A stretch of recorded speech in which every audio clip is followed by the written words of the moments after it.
अब मैं आपको बता रहा हूँ विवाह का समय क्या कैसे निकालते हैं, विवाह कब होगा।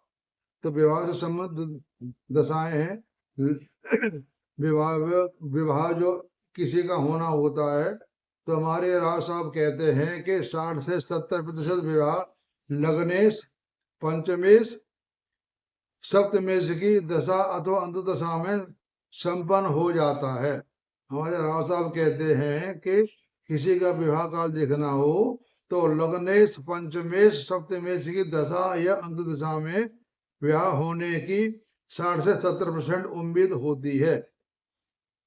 और विवाह शीघ्र विवाह से मतलब है एक साथ परिधि में शुभ ग्रह होते हैं, 2-8 परिधि में कोई अशुभ ग्रह नहीं होना चाहिए। और शुक्र बृहस्पति अत्यधिक समीप युक्त हो तो अन्य ग्रह मतभेद न कर रहा हो। और शुभ ग्रह बकरी नहीं होना चाहिए। और लग्न तथा सप्तमेश में समीपता होना चाहिए, अंशों की नजदीकी होना चाहिए।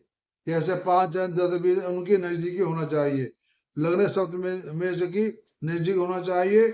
लग्न तथा शुक्र में भी नजदीक होना चाहिए। पंचम भाव में कुछ ग्रह सूर्य चंद्र पीड़ित न हो। पंचम भाव में कुछ ग्रह सूर्य चंद्र पीड़ित न हो। सूर्य दशम से अथवा चतुर्भाव से प्रथम में हो तो विवाह शीघ्र, अथवा यदि बृहस्पति सप्तम भाव पर दृष्टि डालते हैं तो विवाह 30 वर्ष की आयु से पहले नहीं होता है। विवाह में जो देरी होती है वह एक पुरुष की कुंडलियों में पूर्ण चंद्र तथा स्त्री कुंडलियों में सूर्य प्रथम से तृतीय अथवा सप्तमी 9 भाव के मध्य और सप्तमेश बलिष्ठ अशुभ ग्रहों का द्वारा देखना। शुभ ग्रह बकरी, ये विवाह देर से होने का बता रहा हूं मैं आपको। एक साथ या 2-8 भाव में बलिष्ठ अशुभ ग्रह शनि मंगल। सप्तमेश बलिष्ठ अशुभ ग्रहों द्वारा दृष्ट, सप्तमेश अशुभ ग्रहों द्वारा दृष्ट हो। एक साथ 2-8 परिधि में अशुभ ग्रह शनि मंगल हो कुंडली में, एक साथ आमने सामने या 2-8 में। शुभ ग्रह बकरी हो तो विवाह देर में होता है। कुंडली में मंगल दोष हो तो भी देर में होता है। द्वादश भाव पीड़ित हो तब भी देर में होता है। चतुर्थ भाव पीड़ित हो तब भी देर में होता है। सूर्य चंद्र समीप हो पीड़ित हो तब भी देर में होता है। शनि कुंडली में अत्यधिक बलिष्ठ विवाह में विलंब होता है।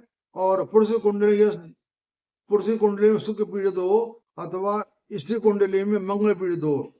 पुरुष के लिए शुक्र पीड़ित है और स्त्री कुंडली मंगल पीड़ित है तो विवाह देर से होगा। विवाह का न होना बताया है कि सूर्य शुक्र शनि की पूर्ण दृष्टि में हो। सूर्य शुक्र शनि की पूर्ण दृष्टि में हो। सूर्य शुक्र शनि पूर्ण दृष्टि में हो तो विवाह न होने की उम्मीद बताते हैं। लग्न में गृहस्थ हो तो विवाह न होना बताया जाता है। शुक्र वज्र राशि में हो, शुक्र हमारा अगर 3, 5, 6 राशि में, इसे कहते हैं वज्र राशि, तो विवाह न होने की संभावना होती है। शनि तथा मंगल लगन में षष्टम, अष्टम तथा सप्तम से सप्तम में हो तो लगन तो विवाह होने का में बताते हैं। और पुनः विवाह होने के लिए दिशा राशियों तथा शुक्र का महत्व के बताया है कि दिशा राशियां 3, 6, 9, 12 पुनः विवाह से अत्यधिक संबंधित है। जब विवाह का कारक शुक्र इन राशियों में होता है तो राशि उच्च की हो तो पुनः विवाह का योग बनता है। इसी कुंडली में मंगल को देखा जाता है और पुरुष की कुंडली में देखा जाता है शुक्र को। ये मैंने आपको शुक्र के शादी के बारे में बता दी। इस तरह से ये